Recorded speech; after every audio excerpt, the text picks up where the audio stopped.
your purpose needs to be more than just yourself. So I would say this, it's fine to look out and do stuff for yourself, but the truth of the matter is, do you feel better doing something for somebody else? And when you feel good about doing something for somebody else, that gives you the true fulfillment. I'll be down in that gym at our home where you have that wall, and I'll be down there working out, and sometimes I will stop just to read them. And I think about those people that said those things, and it was always, very inspirational comments. And I'll read them sometimes, and I tell you the truth, man, when I read them, it inspires me.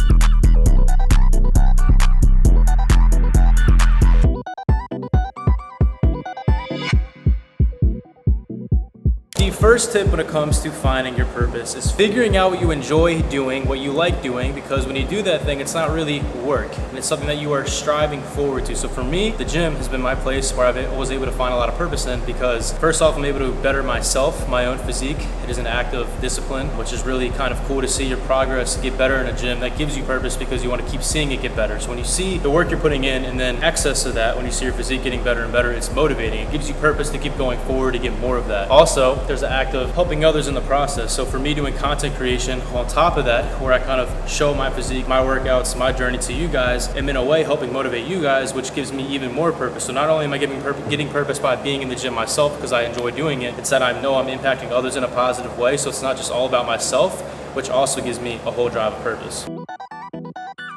We are in the home gym, the dungeon. This is where it all started 4 years ago, or really December 2019, I think is when I filmed my first video down here with my GoPro, not knowing that within 8 months of that, 12 months, I was gonna be doing this for a career. One of these days I'll have to make a YouTube video going over like my entire social media journey, because it has been a ride. And those who remember this place, especially y'all like OG followers who still watch me from then, appreciate y'all. And thank you for changing my life. And it's crazy, man. Like, I read these old, I'll have to show you all in the video, these old messages that I got on the back wall that have like messages back from literally 2020, like fall of 2020, of just messages of people commenting and DMing me saying how I've helped impact them. And that was all the way from 2020 when I had 50K on Instagram by the end of the year. Now, fast forward 2.8 million followers. I couldn't imagine, if I was to take every single message I've gotten that was a positive one, of how I've helped impact somebody, bring them to the gym or bring them to Jesus, how many walls could I fill up? That's what I think about, because this whole wall was filled up from 2020. So I couldn't imagine how much more there is that I just haven't even seen, but I still appreciate all those comments regardless, and hold them near and dear to my heart. And it's been awesome to be able to make a career out of something that I wholeheartedly enjoy doing. So being back here just reminds me of those humble beginnings of where I came from. I'm surely blessed, to say the least. You guys have changed my life forever. So we're training shoulders in the home gym. I figured I would do another little workout here. Trained a little bit of chest earlier at the Elysium gym, and I'm gonna do shoulders. So how to grow bolder shoulders.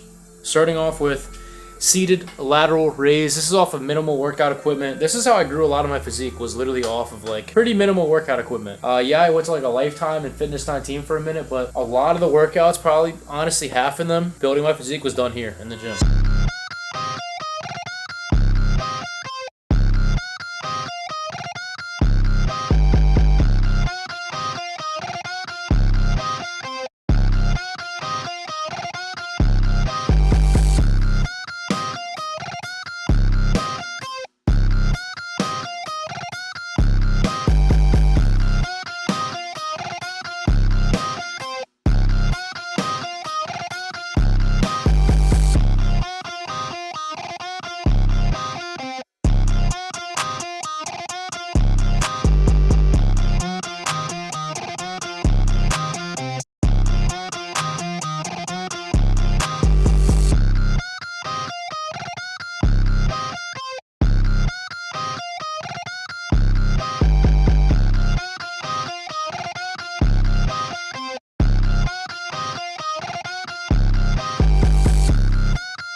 Going back to my last point, your purpose needs to be more than just yourself, right? If you're aligning your purpose with something that is also in a way helping impact others in a positive way, you're gonna find that it keeps you going when you don't feel like going anymore. Now, personally, I can show you this. So this wall behind me, it's got messages from 2020. I've been doing this for 4 years, so I couldn't imagine the amount that I have now. Comments that I've gotten / DMs of how I've helped impact other people's lives in a positive way, either bringing them into the gym or getting them closer to God. When I read those messages, it makes me want to keep going, not for myself, but for them. When I see the impact, this is how humans are wired. That's why when you watch like these heartfelt videos of people like helping out the homeless or whatnot, it's like a tearjerker, because that's what God has created us in His image to do, to give, to be charitable in a sense. So you got to make sure whatever purpose you're achieving or trying to chase in life, it can't just be all about yourself, bro. It's not something that you can sustain for a long time, because you get to a point where you get it and it's just you and yourself there, and you got nothing really else to live for. But when you live through other people and you see your impact on other people in a sense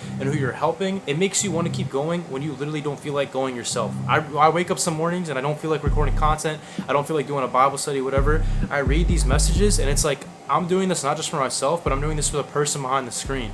And seeing the thousands of lives that have impacted since then keeps me wanting to go forward even more, not just for myself.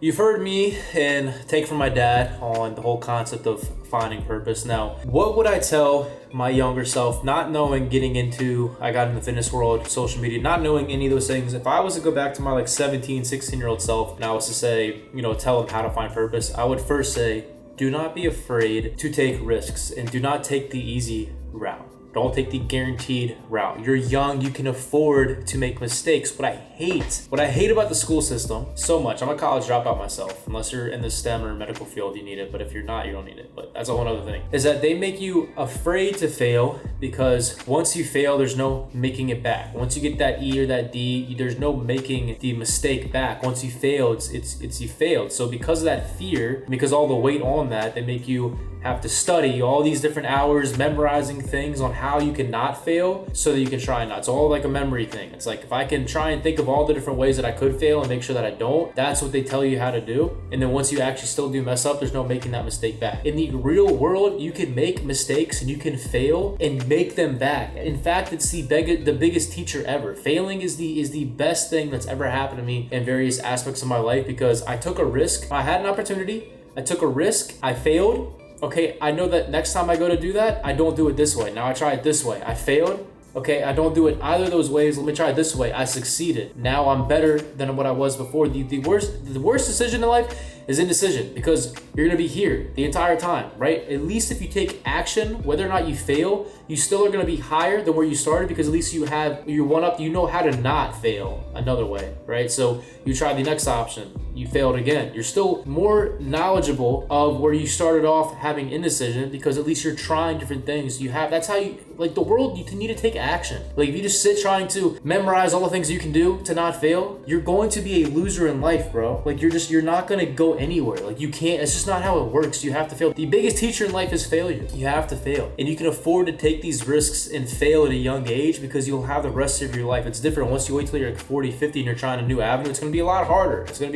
So don't be afraid to take risks and try new things out. And do not be afraid to fail. Put everything out on the line. If you fail, okay, good. You're still a better person than you were before you tried that thing, because now you know what not to do. That's one of the biggest things I would tell my younger self, because I was just so afraid to try new things growing up, and then it kept me from different things. I used to have a dream to be a gaming YouTuber, and I just was afraid to start. I didn't know how to start, and then I failed one time, and I thought that there was rap, so I couldn't, and I stopped doing it. I stopped my gaming channel.